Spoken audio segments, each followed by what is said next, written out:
क्या आपने सोचा है कि क्या होगा अगर कोई देश अनलिमिटेड पैसे छापने लगे? कई लोग सोचते हैं कि अगर एक देश को गरीबी दूर करनी है तो बस ज्यादा पैसे छाप दो, सबको डिस्ट्रीब्यूट कर दो और सब अमीर हो जाएंगे। लेकिन ये सच नहीं है। अनलिमिटेड पैसे छापना एक इकोनॉमिक डिजास्टर बन सकता है। आइए समझते हैं ऐसा क्यों होता है और इसका क्या इम्पैक्ट हो सकता है। Hyper inflation. अगर एक देश ज्यादा से ज्यादा पैसे प्रिंट करने लगेगा तो मार्केट में कैश का ओवरफ्लो हो जाएगा। जब लोगों के पास ज्यादा पैसे होंगे लेकिन उतनी चीजें नहीं होंगी तो डिमांड बढ़ जाएगी और महंगाई यानी कि इन्फ्लेशन कंट्रोल से बाहर हो जाएगा। फॉर एग्जाम्पल, जिम्बाब्वे ने 2008 में अनलिमिटेड पैसे छापने का ट्राई किया था। उसका रिजल्ट ये हुआ कि एक ब्रेड का प्राइस 10 करोड़ जिम्बाब्वियन डॉलर तक पहुंच गया।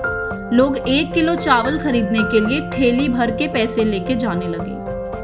जर्मनी में भी 1923 वर्ल्ड वॉर के बाद हाइपर इन्फ्लेशन हो गया था। लोग अपनी सैलरी लेने के लिए सूटकेस भर के पैसे ले जाते थे और एक दिन बाद उसकी वैल्यू आधी हो जाती थी। करेंसी की वैल्यू गिर जाएगी। जब एक देश बिना किसी बैकअप के पैसे प्रिंट करेगा तो उसकी करेंसी की वैल्यू इंटरनेशनल मार्केट में गिर जाएगी। लोग उस देश के पैसे लेने से मना करेंगे और इम्पोर्ट्स बहुत महंगा हो जाएगा।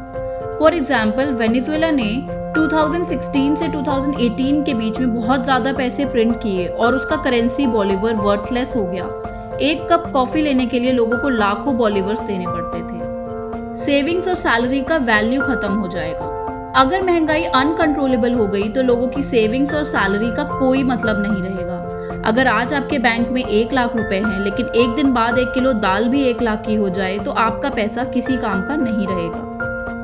ब्लैक मार्केट और क्राइम बढ़ेगा। जब गवर्नमेंट के छापे पैसे की वैल्यू गिर जाती है तो लोग ऑल्टरनेट करेंसी या गोल्ड, सिल्वर और क्रिप्टो का यूज करने लगते हैं। ब्लैक मार्केट ग्रो होने लगता है और देश में क्राइम बढ़ने लगता है। फॉर एग्जाम्पल, वेनेजुएला में लोगों ने बिटकॉइन और डॉलर लेना शुरू कर दिया क्योंकि गवर्नमेंट का पैसा किसी काम का नहीं था। इकोनॉमी कोलैप्स हो सकती है।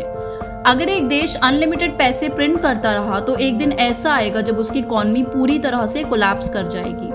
बैंकरप्ट होने के बाद उस देश को IMF या दूसरे देशों से मदद लेनी पड़ेगी जो और भी मुसीबत खड़ी कर सकता है। फॉर एग्जाम्पल, अर्जेंटीना, जिम्बाब्वे और वेनेजुएला की इकोनॉमी कोलैप्स होने के बाद IMF से बेल आउट लेना पड़ा था। तो फिर सॉल्यूशन क्या है?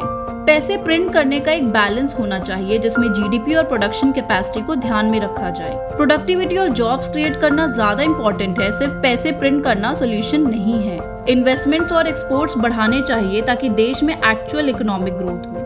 अगर सिर्फ पैसे छापना सॉल्यूशन होता तो हर देश अमीरी में टॉप होता, लेकिन रियलिटी ये है कि इकोनॉमिक ग्रोथ तभी होती है जब प्रोडक्शन, इनोवेशन और एम्प्लॉयमेंट बढ़ता है। अनलिमिटेड पैसे छापने से सिर्फ तबाही होती है। तो क्या आप भी सोचते थे कि ज्यादा पैसे छापने से गरीबी दूर हो सकती है? कमेंट्स में अपनी राय बताएं। Thanks a lot for watching.